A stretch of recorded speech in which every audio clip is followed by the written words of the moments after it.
ताज महल के अंदर भी अगर बेटी रहे और उसकी सास अच्छी ना हो, उसका शौहर अच्छा ना हो, उसकी नंदे अच्छी ना हो, बोलो क्या उसको सुकून मिलेगा? आज बेटियों के हाथ में जो मेहंदी लगाते हैं शादी के वक्त, वो मेहंदी भी नहीं छूटती, मेहंदी भी नहीं छूटती और झगड़े शुरू हो जाते हैं। बेटी कहती कि मैंने नहीं जाना है, अब उस घर में मैंने नहीं जाना है। क्यों? आपने तो घर देख कर दिया था। वो क्या ईंटों के घर को, सीमेंट के घर को, फर्नीचर लगे हुए घरों को, वो फ्रिज वाले घरों को क्या चाटती रहेगी? उसको अच्छे घर में सुकून नहीं मिल सकता, बेटी को अच्छे घराने में सुकून मिल सकता है। अल्लाह के रसूल फरमाते हैं अच्छे घराने में निकाह करो बेटी का। बेटी को आग में मत झोंको, बेटी पर जुल्म मत करो।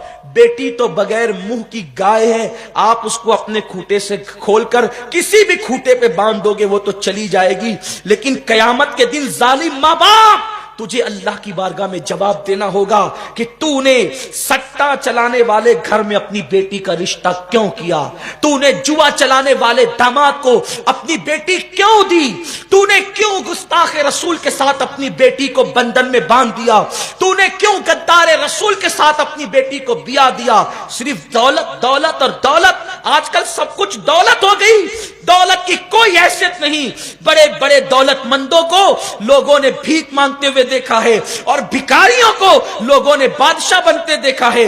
कोई हैसियत और औकात नहीं है दौलत की, असल चीज किरदार है, कैरेक्टर है।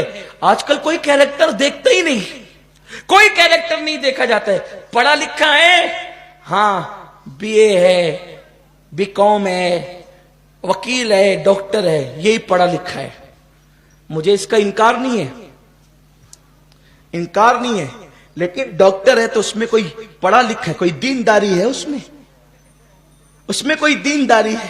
भाई दीनदारी ना होगी तो वो आपकी बेटी का हक क्या जानेगा। गरीब और अमीर का फर्क मिटा दो, बिरादरियों का फर्क भी मिटा दो। कुल्लुकुम मिन आदम व आदम मिन तुराब, तुम सब आदम से पैदा किए गए और आदम को मिट्टी से पैदा किया है। कोई ऊंची बिरादरी नहीं, कोई नीची बिरादरी नहीं, हम सब बराबर है। इन्नमल मुमिनून इख्वा, तमाम मोमिन आपस में भाई भाई हैं। आपसे कहना चाहता हूं, हुजूर के खानदान से बड़ा भी किसी का खानदान था, लेकिन हुजूर अलैहिस्सलाम ने हुई, जनाबे हुई की बेटी से जो है वो निकाह फरमाया और उस बेटी का नाम है सफिया बिनते हुई। जब जनाबे सफिया से कभी कभी कोई मुखासिमत बज़ाहिर हो जाती तो एक दिन जनाबे आयशा और जनाबे हफ्सा ने कहा, चुप सफिया, तू तो यहूदी घराने की बेटी है। अब यहूदियों को अच्छा नहीं समझा जाता था उस दौर में, लेकिन ये दोनों शहजादियां थी। एक जनाबे फारूक आजम की बेटी थी अम्मा जान हफ्सा, अम्मी हफ्सा, और अम्मी आयशा सिद्दीक अकबर की बेटी थी, आला घराने की थी, कुरैशी थी, कुरैश के से ताल्लुक रखती थी ये दोनों। तो कहा कि चुप, तू तो यहूदी की औलाद है। रोने लगी, मुझे यहूदी की बेटी का, और थी भी यहूदी की बेटी, लेकिन कुर्बान जाए। देखो नबी ने बिरादरियों को किस एंगल से देखा। असल में आदमी की सोच ऊंची होती है ना, तो फिर वो उसी एंगल से लोगों को देखता है। देखने का अंदाज क्या होना चाहिए। जब यहूदी की बेटी कहा गया जनाबे सफिया को, ये रोने लगी। हुजूर ने कहा सफिया क्यों रो रही हो?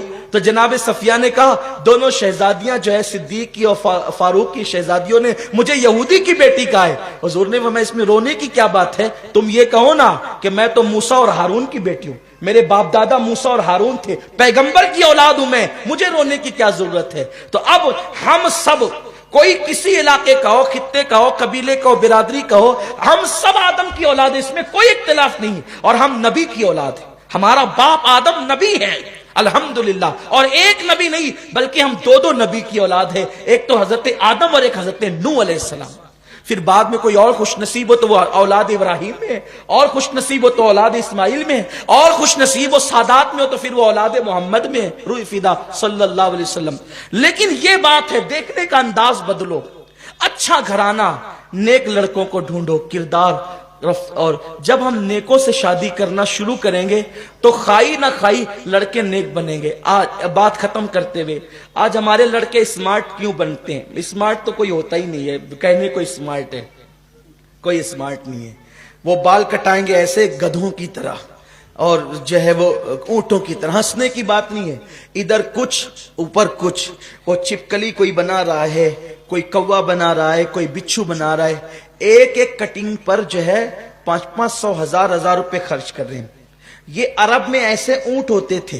اللہ کے رسول علیہ السلام فرماتے ہیں قیامت کی نشانیوں میں سے ایک نشانی ہے کہ لوگ اونٹوں کی طرح جو ہے وہ اپنے بال رکھیں گے۔ یہ ہے اسلام نے اس کو برا سمجھا ہے۔ کوئی یہاں سے نکال رہا ہے، کوئی یہاں، داڑیاں بھی طرح طرح کی، کوئی ادھر سے کاٹ رہا ہے، کوئی ادھر سے کاٹ رہا ہے۔ کیوں؟ اس لیے کہ فکر بنی، اسمارٹ داماد چاہیے۔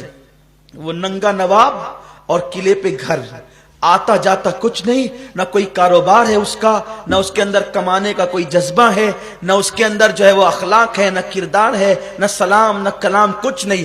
جوتے اچھے پہنے، ان کرے، ٹی شرٹ پہنے، جنس تنگ سی پہنے جس سے جسم کے سارے نشیب و فراز ظاہر ہو، یہ ہے اسمارٹ۔ نہیں، یہ اسمارٹ نہیں ہے۔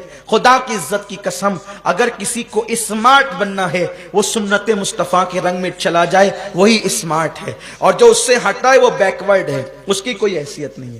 تو جو سماج میں آپ نے ماحول بنایا نا کہ ایسے لڑکوں کو بیٹیاں دیں گے تو بیچارے کھائی نہ کھائی ایسے بنتے ہیں۔ بلکہ جو اجتماع میں آتے میں کہتا ہوں بیٹے داڑھی رکھ لے، بھیا داڑھی رکھ لے، بھائی صاحب داڑھی رکھ لیجئے، کہتا ہے حضرت اتنی مہلت دے دو کہ شادی ہو جائے۔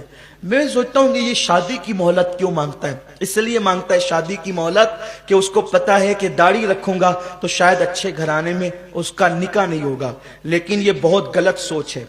داڑھی والوں کو ہمیشہ شریف بیوی ملتی ہے، داڑھی والوں کو ہمیشہ شریف، اگر وہ شریف ہے تو، ورنہ داڑھی کے پردے میں اگر کوئی گناہ کرتا ہے تو پھر اللہ کا اعلان ہے کہ ہم اچھوں کو اچھا دیں گے، بروں کو برا دیں گے۔ آپ اچھے بنیے، اللہ تعالیٰ آپ کو اچھی بیوی عطا فرمائے گا۔ تو داڑھی رکھیے، سنتوں پر عمل کیجئے، نماز کے پابند بنیے۔ اور ایک بات نوجوان